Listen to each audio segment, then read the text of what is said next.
நீங்கள் rose milk essence கேள்விப்பட்டிருப்பீங்க, இல்லை ஸ்ட்ராபெரி, வெண்ணிலா, ஏன் தென்னை மரத்தோட எசன்ஸ் கூட நீங்கள் கேள்விப்பட்டிருப்பீங்க. ஆனால் இந்த எசன்ஸ் பார்த்தீங்கன்னா ரியலி வித்தியாசமான ஒன்று.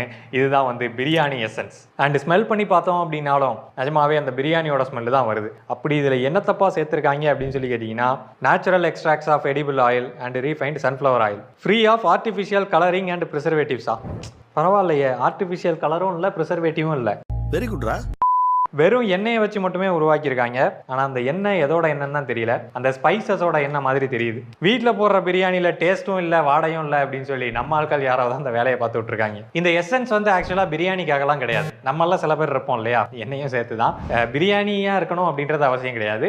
பிரியாணின்னு பேர் எழுதி வச்சிருந்தாலும் அதை சாப்பிட்ருவோம், பிரியாணின்ற நினப்பில் சாப்பிட்ருவோம். ஸோ அந்த மாதிரி ஆட்களுக்காக மட்டுமே இந்த எசன்ஸை வந்து உருவாக்கியிருக்காங்க.